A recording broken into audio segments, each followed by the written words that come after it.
Yeah. It's all good, man. I'm not Mr. Technology. All right. I think we're live. People in the chat, please let me know if you can see me because I don't see myself. So I'm going to wait a sec here until somebody tells me that they can either see me or not see me in the chat. And I'm trying to bring up my live on my chat phone. Says audio's good, no image. Yeah, okay. No go on visual. Okay.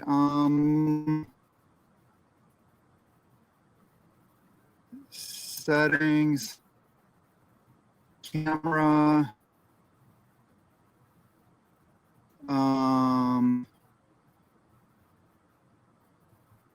Come on.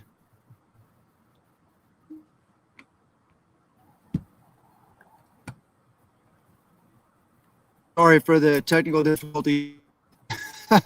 You're good. Are you on mobile or are you on the PC? No, I'm on a laptop. Yeah. Gotcha.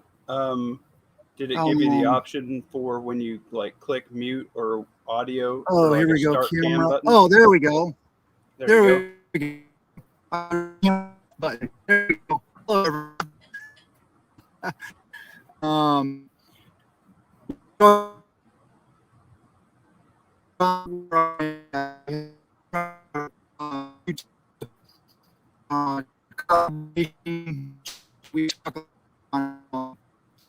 oh boy, now you're roboting really bad.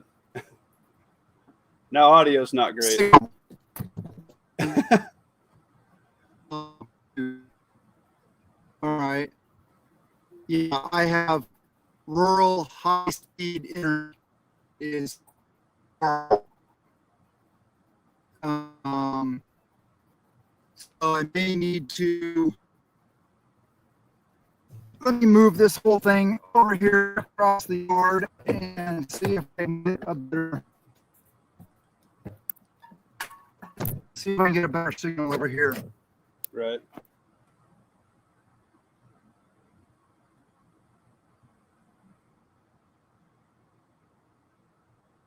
Well, how y'all doing, everybody? This is Asymmetrical Preparedness' YouTube channel. He's been a channel I've been watching personally for a very long time. He's the guy who made me want to get a Glock 19X and chop it down to 19 size because that peanut butter Glock is beautiful. He helped me on my prepping journey. I'm a younger prepper, and he was nice enough to extend the olive branch my direction to allow me on this channel. So I appreciate that, and I want to thank him greatly for that. If you make sure you get your like, shares, and thumbs up for Asymmetrical Preparedness, he's been doing this for a long time, and he's a very knowledgeable dude. So he is Tactical Muffin Top approved.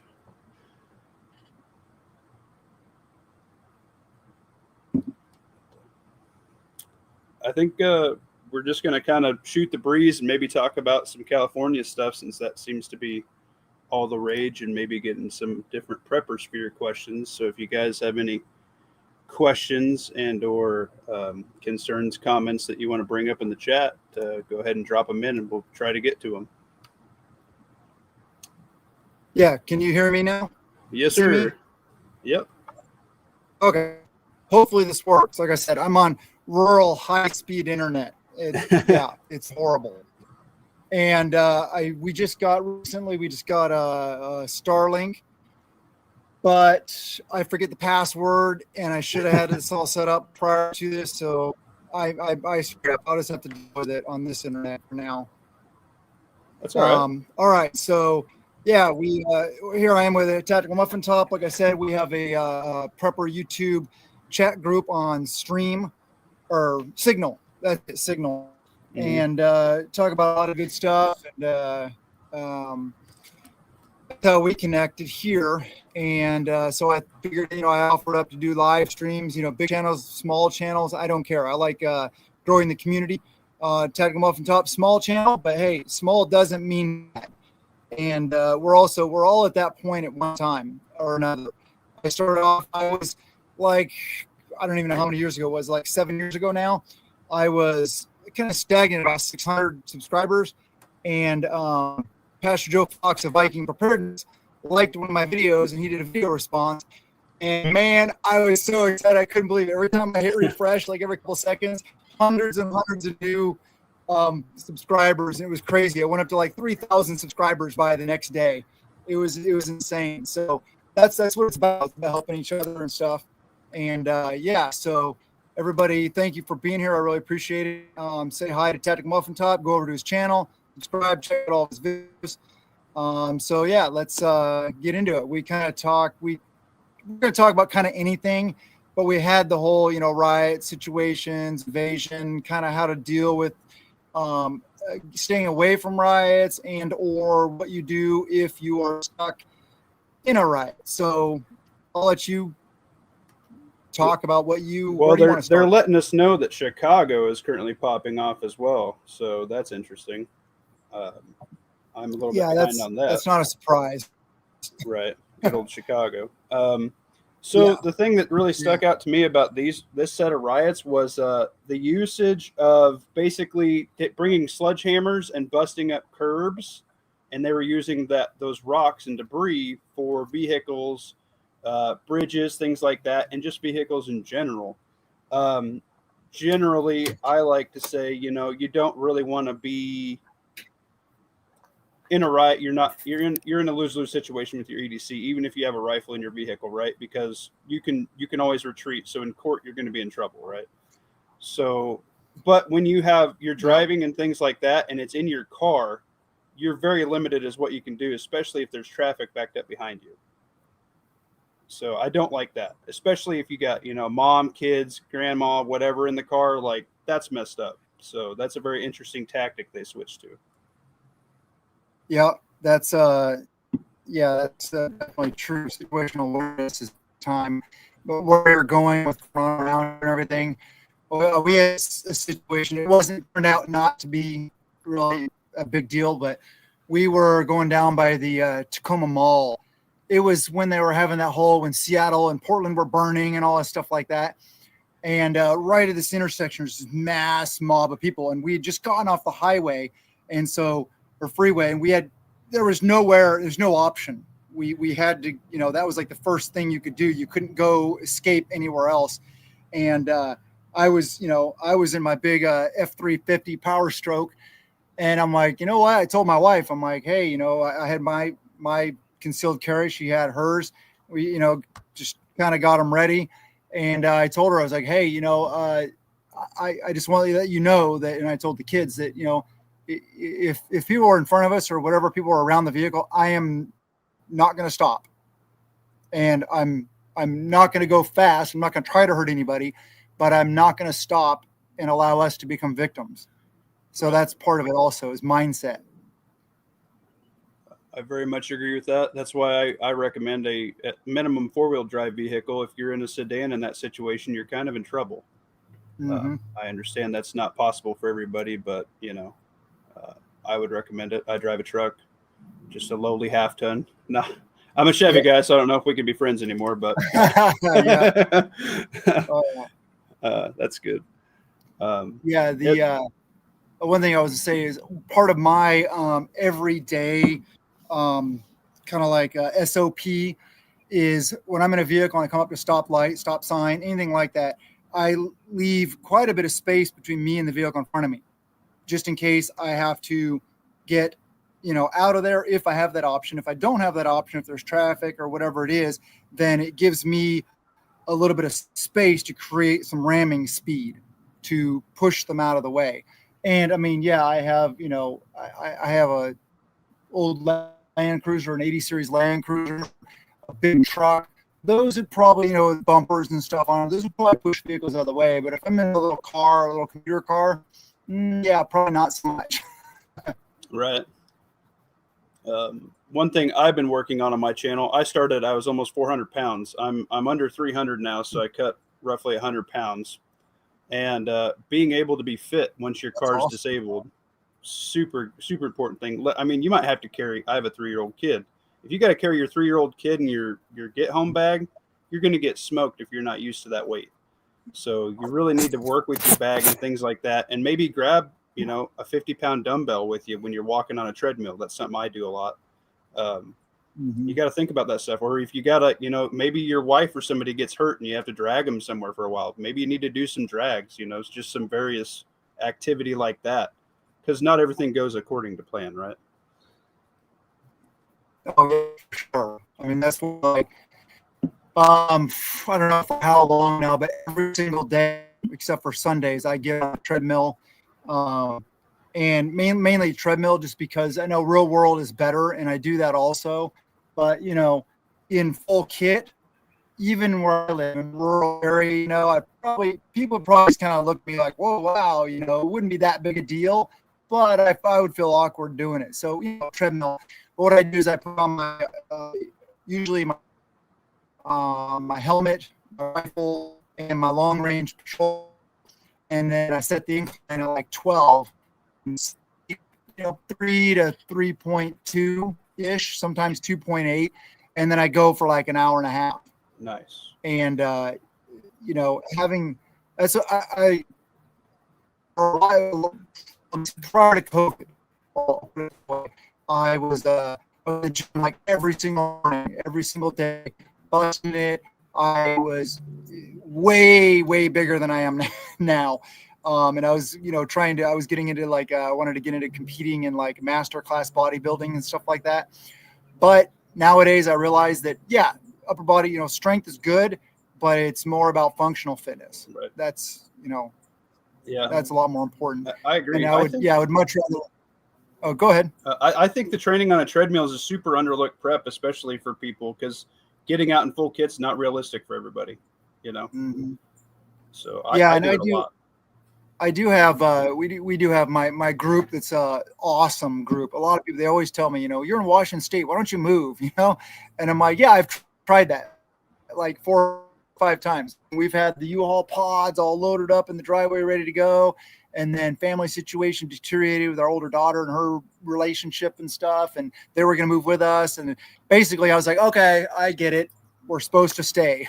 Right. And now though, with the group of people I have around me, the community I've built, you couldn't drag me out of this state. So we have several plots of hundreds of acres of private property that we train on. And so I do have that availability to go, real world rocking also. And one thing I've personally learned from actual real world training with the guys is that around here, it's really dense. Western Washington, there's a lot of blackberries, salal, Scotch broom, stuff like that. It's really dense underbrush. And I tell you what, when we're doing like squat online assault through, and especially when you pick it up and you're running through it all, man, you think you're in shape until you actually do that, So, right. And that's one of those things. It's a lot more important to be able to do that and to rock and carry weight than it is to, look cool. Yeah, I agree with that. And I don't have military background. I did some security for about 4 years and some change. I still do a little bit, but most of my mag training is hunting. So we can get roughly 20 to 30 guys out deer hunting or bird hunting, and being able to communicate silently, trying to push deer, because I own a lot of land out in western Nebraska to hunt on. I don't know if you've ever been to Nebraska, but there's not a whole lot out there. So it's a lot of walking to get to cover. Yeah. So you have to walk the draws in between the fingers, up and down the hills and around the draw. And, you got to be able to work the dog with your whistles. If you're bird hunting, you got to be able to communicate with everybody on the other side of the draw. Like, we're talking a 10-mile walk. If you got to do that silent, you got to do it silent. So that's where most of my real world comes from. Oh, one thing I just noticed I want to say hi to is I saw Steve from Corsair Trainers here. That's good to see you, man. And the only time I ever watch YouTube is when I'm on the treadmill. And that's another thing that's nice about the treadmill is I can sit there and watch YouTube. And I apologize, I haven't watched your channel in a while, but that's a good channel also. Check out Corsair's Trainers. Good stuff there. Yeah, go subscribe to his channel. Yeah. Cheeto Gang, what's up, Corsair? Yeah, and they're Lawfully Armed, Bobby Bama, Victor Hasselbad, Wasteland Gentleman. Let me see. Robert Ham. Thank you guys for being here. I appreciate it. I did see another High Desert Pioneer. I saw. I don't know if he's still here, but used to watch his channel all the time. And it's one of those things that it happens to everybody. Is that you like watching stuff and you're going on, and then it's like it falls to the wayside, and you forget about some of these really good channels. Right. But Well, it gets to be a time thing, and yeah, I understand that now. I used to watch all kinds of channels, and then you start doing it, and you're like, wow, I could be working out or canning or, out in the garden for an extra couple hours, and then you're here talking to the internet, yeah, totally. Sorry, I was trying to clean my camera off so it stops. The sun's unfortunately setting behind me, so I'm trying to keep the image clear, even though it probably won't be. But yeah. So like I saw a comment up here. Let me see something about wasteland gentlemen, overpass / bridge attacks, or like the medieval kill tunnels with heated sand, terrifying to think. Yeah, I mean overpasses are a dangerous area to be. Sorry, trying to. You're good. Oh, there we go. Just hold that pose. Yeah, that's one of those things, and we've actually incorporated some stuff like that into our group training. And we did one where we parked everybody's vehicles in a row, in a line, and then some next to them, trying to create like a row of traffic. And then we're in one vehicle. We had to take turns, obviously, but situation was okay. There's a roadblock up ahead. There's an overpass behind you with Overwatch, and the situation basically is deteriorated, and they're looking for you. So basically, they're like, me in the vehicle. I'm their target. They're the one that, as a patriotic citizen, that they were, trying to basically hunt me down and find me. And so the scenario was, exit the vehicle, and then what do you do? One of the things people forget about in some situation, I used to be on this mindset of, if I saw somebody in a gunfight with and or tussling with law enforcement, that's been on law enforcement side. But when I had to think about it rationally, I'm like, wait a sec, what if that's just somebody like me that they're going after because they don't like their political stuff? So I'm like, I might just want to stay out of it. And that's part of it. So when you're moving through these vehicles, you got other people that are concealed carry holders, and they see this guy that they're shooting at, or you're shooting back at whoever's, going after you, then they're going to try to shoot you too. So not only you be mindful of, the block ahead, the overwatch behind you, probably Overwatch, on your side, on your flanks, you got to watch out for private citizens in their vehicles. Right. And any thoughts on that? Trying to be able to discern yourself, friendly shooter to not. One thing I carry, I don't know if it's ever been on your radar medically, is Prepared Citizens. He's also in our Signal chat. He has a medical company, and I rock Slishman pressure wraps for like a tourniquet because they work on kids, and I have a small child. You get an orange one of those. You can tell dispatch, like if you are on a phone call or whatever, hey, I have a red red or orange sash on. Don't shoot that guy. He's a good guy, if you're ever in that type of engagement. But where you're talking out in, the sphere with vehicles and things, that's actually something I should probably work on my mag with, is vehicle training. That's actually a super good takeaway from this. How do you transition to that? How do you, tell law enforcement you're a good guy? I mean, if they just see a guy with a gun, well, you're not in uniform, they don't know you. Just because you have a MAGA hat on or whatever. I mean, they did that J6. That's just urban camouflage, look like the enemy. So that's a sticky situation, man. And that's one way that's one approach to it also. But we were also talking about, like, if we were the target of the law enforcement, though. Oh, gotcha. You know what I mean? We're talking about like situations totally deteriorated, and they're trying to hunt down groups of people like us because we're like the resistance type stuff, Oh yeah. But yeah, it was we like wargaming, different kinds of scenarios.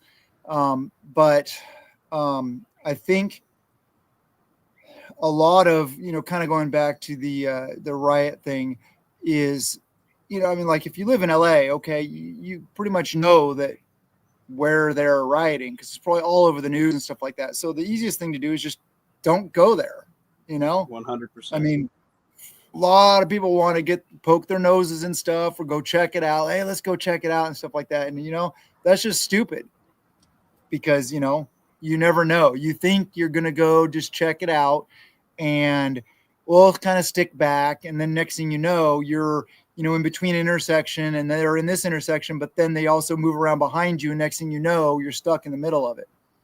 Right. Don't Kyle Ritten yourself into a situation. Like, he meant well, I think, for the most of it, but there's only so much you can do against a big mob of people because they can get around you where you can't see. You can only see one way. If you don't have somebody getting your back, you're restricted on your view, right? Mm-hmm. So it's very interesting. The evolution of tactics in these riots is happening very quickly. I don't know if you've seen, they've had vehicle deliveries of some ballistic shields and some face masks, like these armored face masks that block technology from getting a facial recognition on you. Mm-hmm. And they're like $65 a pop, and they're not military. The only place I've seen that you can buy them is Walmart. Mm. Very weird. So truckloads of this equipment's coming before tonight, right? So it's been happening throughout the day, mid-afternoon. Okay, so they're getting shields and they're getting stuff that they cannot be identified with. Okay, that just means some bad actors are coming involved, right? Oh, yeah. If I seen that happening in a city near me, we're going to go take a vacation to grandma's house for the weekend. You know what I mean? Like, we're going to get out of there. So the evolution of tactics is very interesting to watch here. Yeah. Yeah. And that's one of those things that, I mean, there's a lot more to play here than, the media and, other mainstream sources will tell you, they act like it's all organic, that all these people just happen to be upset and they're just out there because they want to be, they're not talking about paid actors. They're not talking about, instigators and stuff like that, and Busting them there. in. I mean, come on. Geosocial management. They're doing this on purpose. Yeah. Yeah. I mean, Steve said LAPD is making a ton of arrests at the moment. Yeah. And that's, I mean, going to happen, but where are they going to put them also? I mean, I've also heard they're just getting immediately bailed right back out. So effort's wasted, Yeah, that's what happened up here in, Portland area and Seattle is I don't think any of them really, I think they all got just maybe like a warning or something like that. They didn't do any, they actually burned down part of the, buildings. They looted, they rioted, they damaged, they blew up police cars, all this stuff like that. And yet they kind of got like little citations, or January 6th got prison time. Really? Right. For just walking through the Capitol. We know, I mean, we know that justice isn't equal. And that's for sure. And another interesting tactic I seen was they've been replacing the multi-country flag, which predominantly has been the Mexican flag in a lot of the videos. They're swapping all those out to U.S. flags so they can hide what they're doing. So then that's another thing. How do you mark you and yours? You know what I mean?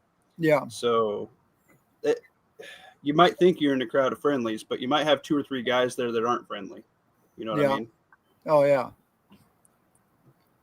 Yeah. There's yeah. I mean, I don't even, like I said, I guess I live my life like really low information based because, I don't really trust very many sources of information. And a lot of people like in the preparedness world, they like concentrating, they like fear. I mean, they want to be scared because then that either motivates them or there's just for entertainment value. I don't play that game. Right. No matter what's happening, riots, looting, nuclear war, World War III, Civil War, I don't care because my preparedness plan isn't going to change. It's just, I keep on doing what I'm doing until I need to do something different. It's just one of those things. Okay. Yeah, you can. I 100% agree with that. I'm on a micro self-sustaining journey. I've been rocking my garden for going on 4 years here at my tiny homestead. I just got chicks.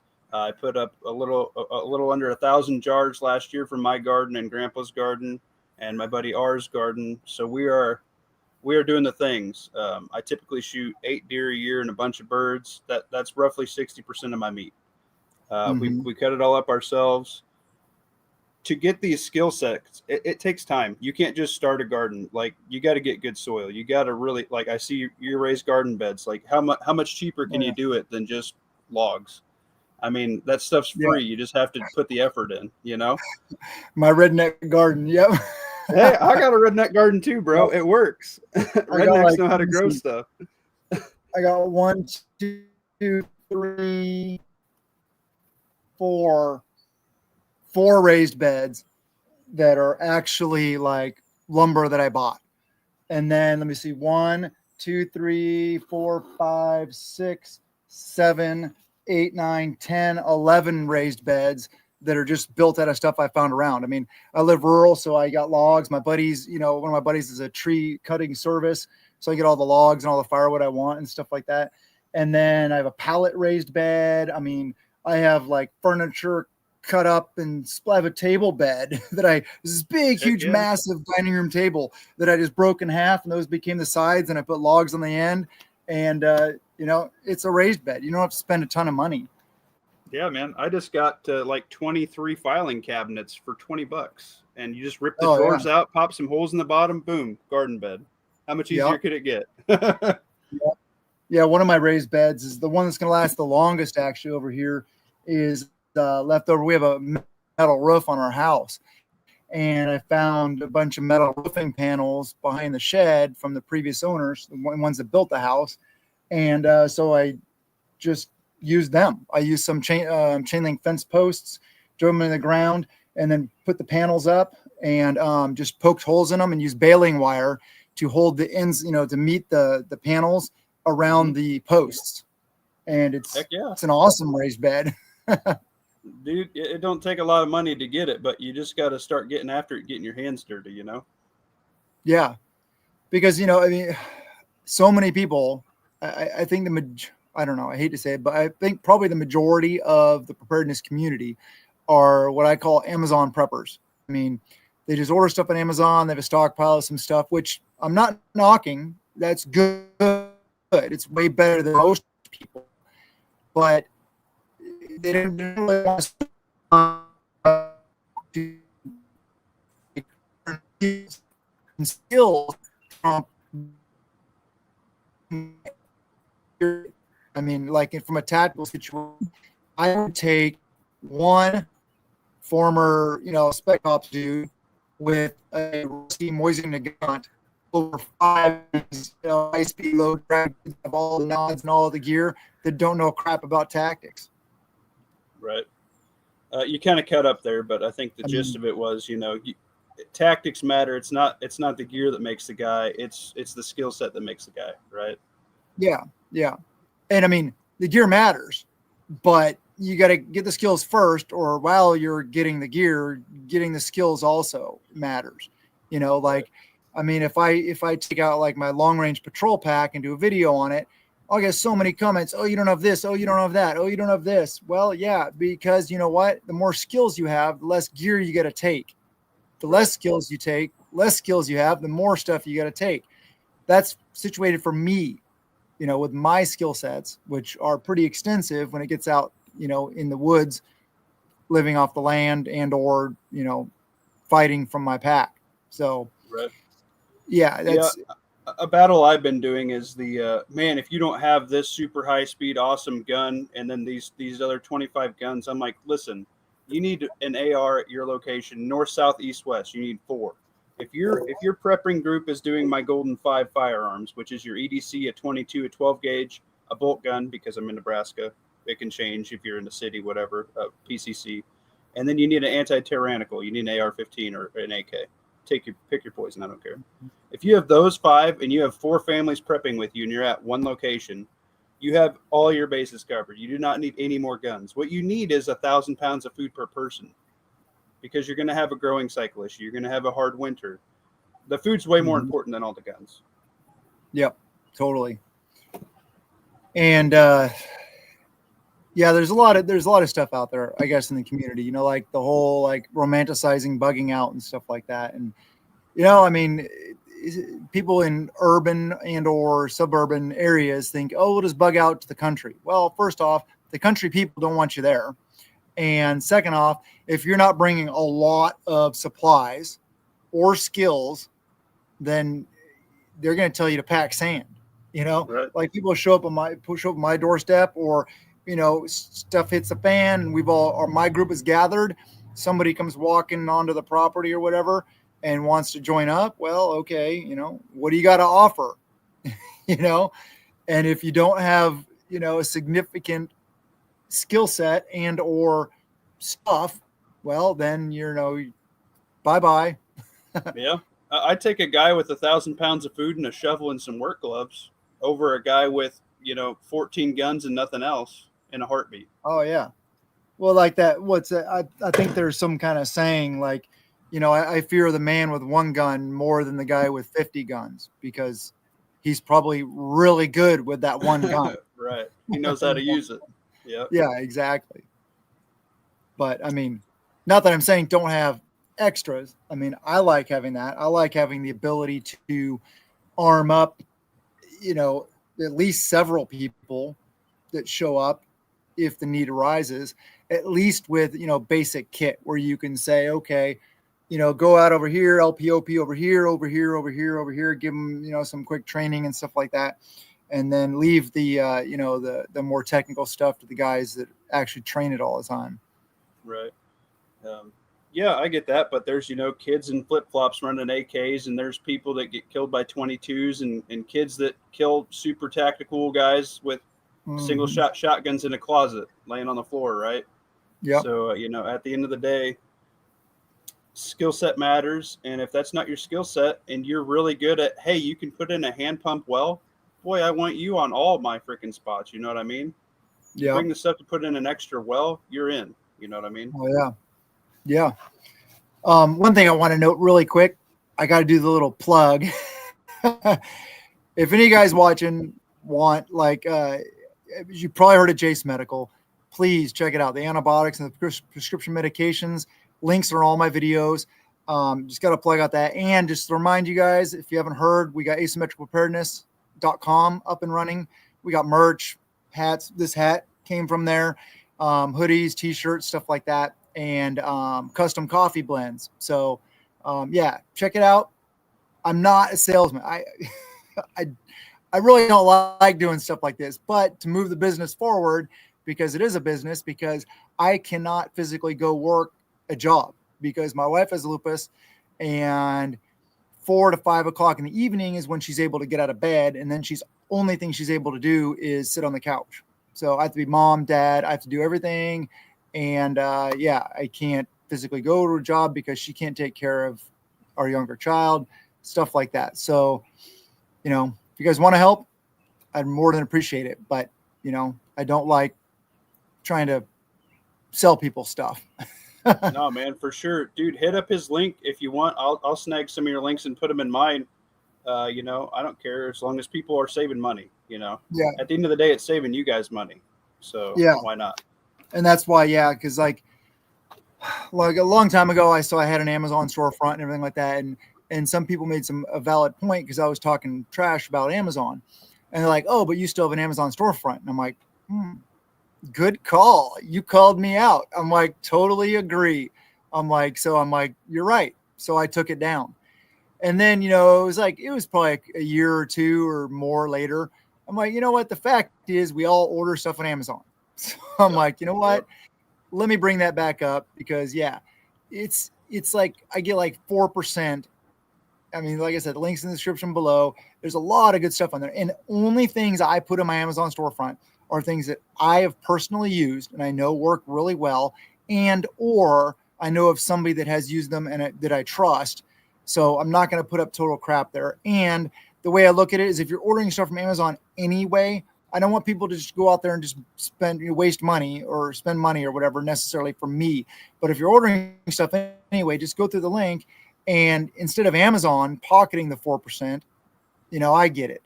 It doesn't cost people anything more. So, Chemo Bear, thank you very much for the super chat. I think it's called. I haven't done one of these in so long. I don't remember what it's like, but thank you. But yeah, and it's. Why would you want to feed the big corporation if you are fighting it? That's hypocritical. You could help out preppers. Yeah. Help out preppers. I use my little bit that I got to get more gear to do more videos. So it's just going to pump back for you guys in the end. So. Yeah. We live. Hopefully we'll become very successful someday. But we live very, very, very frugally. So yeah, we don't have gotten decent at that, but I hope one day that the situation will change. Oh, really quick here. Let me see. Robert Ham. Michael, I'm in the same situation as you. My wife is having difficulties walking on top of her dialysis treatment, so I've got to stay close by. Yeah, I know what that's like, man. I mean, it really sucks. My wife is actually now she's kind of having balance issues and stuff like that, and it really sucked. I actually had to go out and pick her up a walker. Found a good one for like $10. But yeah, that's one of those like punch in the face type moments, like knowing that it's not really going to get better. I mean, knowing that lupus will kill her, period.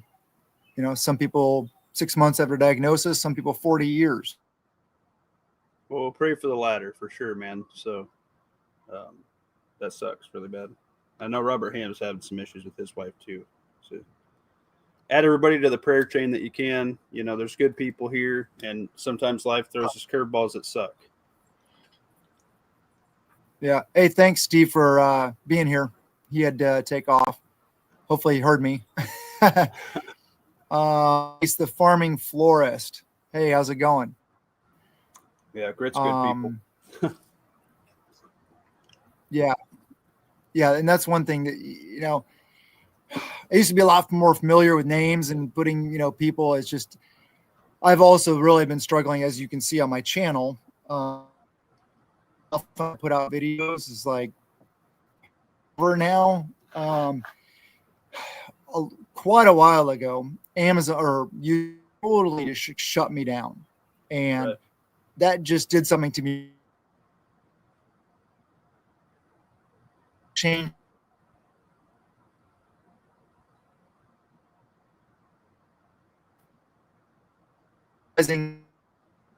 stuff really that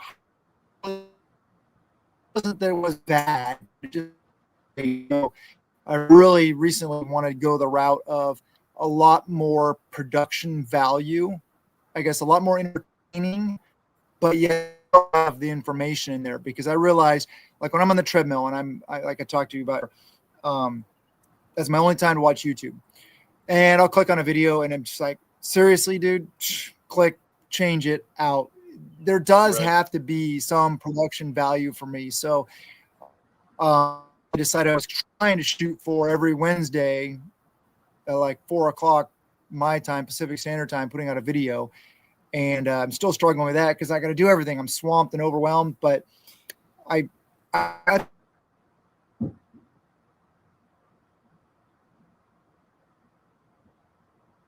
You're cutting out there, guy.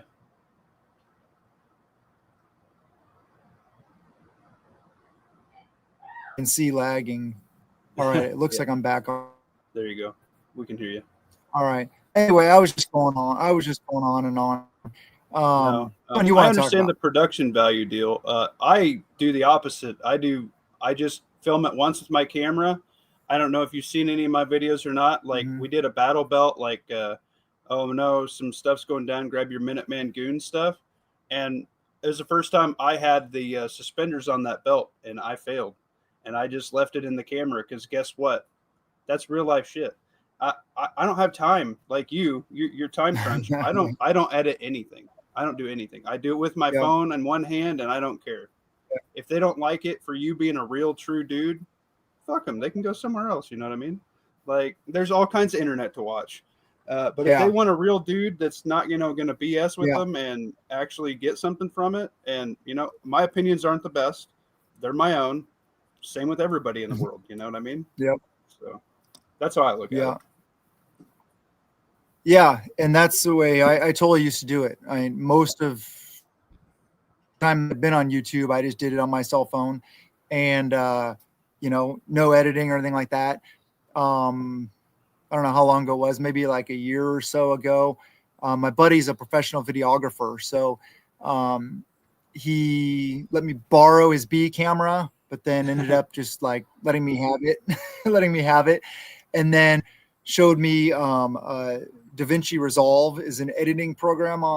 It's free. It's amazing what's free out there. This is a massive editing program. I mean, I have barely scratched the surface working with it for over a year now. And I mean, it's insane what it can do. And, it does. It adds a lot of work because, I mean, if I'm doing any kind of video where it's more production based and more like I try to make it interesting or exciting or more entertaining, yeah, I mean, bare minimum, we're talking at least 4, maybe 6, sometimes 12 hours of editing before I can even, put a video up. But I kind of still like that, and it's the direction I kind of still want to go because, I got to admit it. You look at the bigger channels, and it's like, what sets them aside? What are they doing better that made them better than me? Like, I love success, not knocking anybody, but like Right. Magic Prepper, for example, he was a tiny little channel, and then we did a live stream like this, and I brought him up, boom, and I brought Yep. him up to monetization, I think, and then he just went off and far exceeded me. So that's one of those things, and I'm not a hater. I love it. It's awesome that he had success. I'm super happy. But I look at things like that also, and it's like, okay, well, how can I be better? And that's in life. We kind of got off on like the YouTube side of things, but No, man, this is preparedness. I'm small, but I've helped smaller channels than me. I do like I don't know if you ever watched Wired Tight. He kind of took a break from YouTube, focusing on life, but he did a deal where he'd bring in channels and just talk to them, see what like they focused on, like kind of like you came in the chat and asked, hey, what's your speciality? And I'm like, well, I do some prepping and gardening and hunting and like some redneck stuff. And then like another guy was like, hey, I do comms. And another guy was like, hey, I specialize in this. So I started going out and finding these smaller YouTube channels and bringing them to my channel so our viewers could cross streams and we can all learn from each other. That's great. And some of them have passed me. And that's good. That's fine. Yep. Yeah. That's and I don't do live streams hardly ever, but I always enjoy them when I do them. So I don't know why I don't do them more often. It's a time thing. It is time. Yeah, totally. Yeah. But yeah, like right now I just have my laptop sitting on the side porch, know, and yeah, because I don't have any, we have a small house and I don't have anywhere inside to do this kind of stuff. So, you're good. Sorry for my language. If you had the little one around, I feel bad now. Oh, no, she's I'm downstairs. Mine's up there. She's playing across the street at our new neighbors. That was one thing that was pretty sweet. So our closest neighbor to us, they were really cool, older couple, but they were total preppers. I mean, they garden, big, massive water tank over there, all the prepping stuff, food storage and everything. So they were awesome neighbors. And they decided, they've had it, and they decided to move to Arkansas. And also they had family. Some of their kids were there. So they moved, and we were like super bummed. And then, but because of the style of the property and what it is, we thought, well, and good thing is the realtor was my best friend that's in my mutual assistance group. And so he actually he didn't. The previous owner didn't accept some offers that were actually higher than what they sold because the people were like, oh, like kind of snooty and stuff like that. One of them, this older lady, it was so funny. So right when the realtor and people showed up at the house to look at them, the neighbor on the other side, who I also really like, he starts popping off, boom, boom, boom, boom, boom, boom. It was awesome. And then they left, and then it was weird. He stopped shooting, and then like this new group and realtor came up a couple hours later, and then boom, boom, he starts shooting again.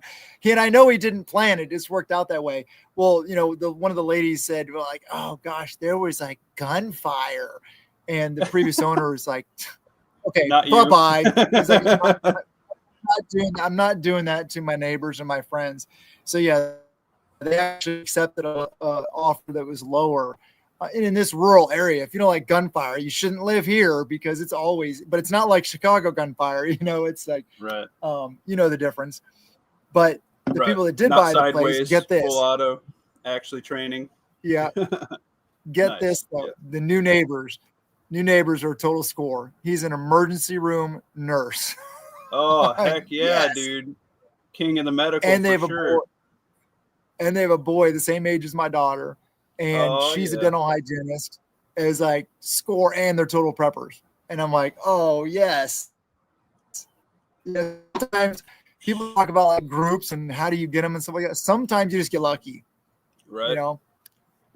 Sometimes you just falls into your lap.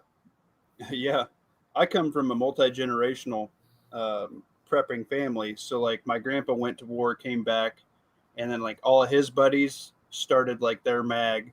And so that's kind of been how we've trickled down to, is like some of the mag ended up marrying inner family. So our family's actually mixed.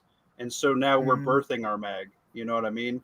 But with that, kind of what I've been doing is why I started a channel to kind of get focused is we realized that a percentage of our mag is older, and we're going to fall below our reproduction rate to replace mag members. So now I'm starting to reach out, and I've gone through the troubles of building mag, and we've let some people go. We've had family disputes, and those family members are no longer, allowed here at this location or that location. And, I've vetted some people. The biggest thing I hear, and I'm 32, so I'm a younger prepper. So I get like the perspective from younger people. So that's kind of why I was doing it. But like I've had people come in like, oh yeah, I'm a trigger puller. I'm like, cool. And I take them with me to the garden, and all I have is my pistol on me and some gloves. And I say, they're like, what are we doing? I said, today we're not going to water the garden with the hose. Today we're pulling weeds, and today we're going to go to the river with a 5-gallon bucket in each hand. We're watering the entire garden. And at the time we had a half-acre garden. Watering that with just buckets all day, smoke. Yeah. You know what I mean? Oh, yeah. So yeah, I find out real quick the people that I could count on, and it wasn't very many. So our garden has shrunk considerably since then at that location. But oh yeah, nobody wants to work. Oh yeah, well yeah, and those aren't the kind of people you want around. I would much rather have it. Like, I would let somebody in my group that may not have like a lot of skills, a lot of stuff, as long as their work ethic was insane. They're willing to do anything, anytime, and they had a teachable attitude. They're willing to learn. Those are two attributes that, a person that I would still think of. One thing really quick, Gary Harris started watching my channel. I think he's talking about my channel. I don't know, or your channel, over a year ago. Realized I had to get in better shape, extremely important prep, come a long ways, run a couple of 5Ks and 10Ks. That's sweet. Yeah. That's really awesome. That's my background. I've always been a long distance runner. I was in track and cross country and played soccer as a kid and stuff like that. And I've, pretty much, that's one of the natural talents I've been blessed with was I can pretty much anytime I can just hit the road and I can go run 10 or 20 miles, maybe not very fast, but I can do it, as well as shooting for some reason. I don't know if that's like I don't know. I guess it's a talent. I guess it's a talent, because the first time I picked up a gun, ever since then, I'm like, I can hit, Yeah. But Robert Ham also said, Michael, I was just on RDR's live stream on Rumble Friday night. That was my first time being on a stream. I enjoyed it because I got to talk about some of my deployments overseas and the equipment I carried. Oh yeah. Yeah, that's good. Yeah, Red Dawn Readiness is good people. Yeah. Oh, or okay. Thanks for putting it. I didn't. Yeah. I didn't equate the. Okay. Yeah. Yeah. Yeah. Good dude. Yeah. I'm gonna go shooting with him. I found out when I went to Florida, we were within 10 minutes of each other at the place I was staying. Oh, So okay. when I go this year, we're gonna go hang out a little bit. So it'll be fun. Yeah. Yeah. Yeah. Robert Ham. Um, I apologize if I should know, but don't know. If you have a YouTube channel or anything like that, email me, please, asymmetricalpreparedness@gmail.com. And, we could do live stream, or at least let me know something. If you have a channel, I'll go subscribe to it, check out your videos and stuff. It's another thing I like doing also, and I forget there's so much that goes into putting out videos. A lot of times I forget to talk about like Jace Medical or my website or stuff like that. And I get through the video, and I'm like, oh, forget about it. And a lot of times I like and want to mention other channels, and then I forget also. So but I try. Man. Yeah. Robert Ham frequents me a little bit. Lawfully Arms usually one of my co-hosts. Grit and Grace hangs out with me. So I put it on my Discord and my YouTube saying, hey, I was over here tonight. So I brought some of my heathens this way. Sweet. Well, hopefully some of my people subscribe to you and stuff like that also. It was short notice and stuff like that. So, right. I don't know how many people actually know. I guess there's only 18 people here right now, but hey, a lot of that's my fault because I haven't really been on top of my game and putting out videos regularly. But I'm going to get back. Good people over none, man. Yeah, true. I'll get back there. I'll get back to being a lot more relevant. I just got to figure out a way to put in the time, and between a 17-year-old and a band and his girlfriend and taking him places and stuff, and then the 8-year-old wanting to play time and stuff with all these different friends, and I feel sometimes like I'm just a chauffeur, driving them around. Yeah. Dude, you're doing fine. Honestly, something I do, especially if I'm trying, I don't honestly coming up with ideas for videos blows. Dude, if you're just out in the garden and you throw it on for 20 minutes, or like I've been doing a lot of walking streams because I'm doing a challenge this month where I'm walking 90 additional miles than I would normally do during the day.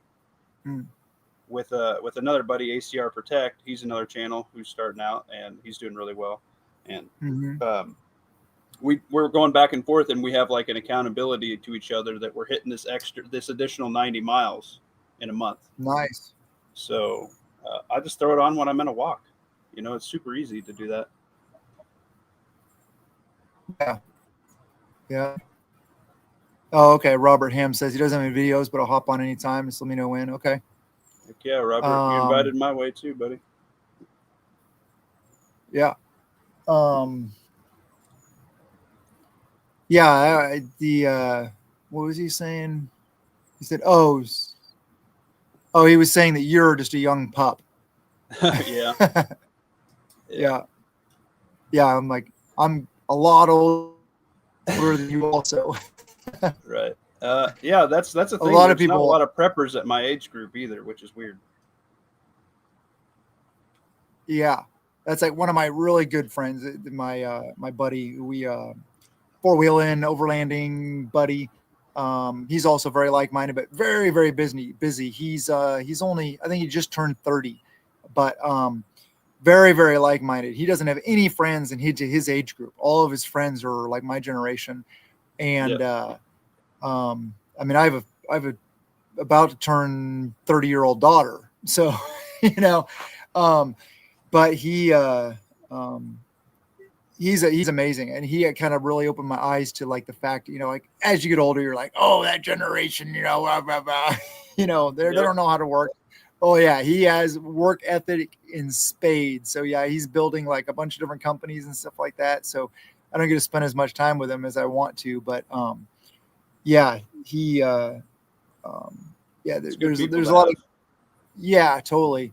And I think from what I've seen, a lot of it also is that, I forget what they call it now, but the generation after millennials, Gen Z. Is that Gen Z? Yeah, I guess. I don't know. I guess I'm getting mixed up. No, a lot of like that generation seems like there's a lot of hope in it, because a lot of that generation is doing like, raising chickens, gardening, doing preparedness minded type things that didn't used to be called prepping. I mean, like think about like our grandparents, my grandparents, they were in the Great Depression and stuff like that. And it wasn't prepping. It was just what you did. You had a pantry, you had food storage, you put away stuff from the garden and stuff. Yeah, I didn't know we were preppers until I went to like friends' houses and they're like, "Oh man, we can't. We're out of this for dinner." And I'm like, "Well, let me run home real quick." And then I did that like 5 or 6 times, and they're like, "Where do you keep getting all this food?" And so like I brought my friend's parents over, and I'm like, "This is our pantry. It's a 1-year pantry, so we have enough food in it for a year. We just rotate it out." And they're like, "Wow, that's a lot of food." I'm like, "Yeah, but see, I don't run out of stuff like you guys do." Mm-hmm. And that's just how I was raised. Yeah, totally. I mean, how many people out there, have to go to the grocery store like every day or something like that? I don't understand that. I I don't know, whatever. Right. So every time somebody would come over, they're like, "Wow, you guys have a lot of food." I'm like, "Yeah, I'm a big boy. I need a lot of food." You know what I mean? Well, it's a harsh reality too. Like, not even realizing there's a lot of people out there that don't even know how to cook, like anything from scratch. And it's like, what? How can you be an adult and not know how to cook or bake something from scratch? I'm not really a baker, but I can make a loaf of bread. It's not even from scratch, man. Some people can't even make hamburger helper. It's getting scary out there. You know what I mean? Yeah. So, yeah, it's just different. I was raised by my grandparents basically because my parents were working so much, and I hang out with a lot of like 80-year-olds, so I like getting their wealth of knowledge. Mm-hmm. So, Joe M, thanks for saying that. I appreciate that. Over the years, I've gotten, it's really difficult. I don't know if people realize how difficult it is to be a content creator, dealing with all the YouTube BS, especially when it's not in their, like they don't like what we stand for and stuff. You guys know what I mean? As well as like all the trolls and stuff like that. I get stuff like that all the time. Stupid comments about something tactical or something like that. I don't know anything. Yeah, okay. I wasn't in the military for 20 years and did a lot of crazy stuff. Blown up a couple times, shot a couple times. Yeah, but I don't know anything. So you gotta have a thick skin, and it's but hearing, people where I've gotten some awesome, amazing emails that I've saved. I've actually printed them off and to keep, where people have told me that I actually did make a difference. And one of them was a while back. I don't know if you remember that winter in Texas where they lost power and a lot of people died. I got a couple emails. I think there was like 3 emails from people that, man, it really sunk in deep to me because they let me know that because of watching the channel and the things that I talked about and was teaching, that they were able to survive. And that was like right here. I mean, and that really helps invigorate me and actually lets me know that I'm actually doing some good, because that's honestly, I mean, like, yes, I need to take care of my family. I need to provide for my family. So yeah, I would like to make money doing this. But honestly, I mean, the real reason why I do it though is to help other people. Yep. I mean, 100%. I'm a nobody channel, dude. And I had somebody tell me, they're like, "Dude, we lived in Florida and you were always talking about you have a wool blanket in your car." I'm like, "Yep, it works when it's wet." And they're like, after the hurricane, they're like, "We use that wool blanket." I'm like, "I'm telling you, dude." Like, it's simple things like just a blanket, Oh yeah. Yeah.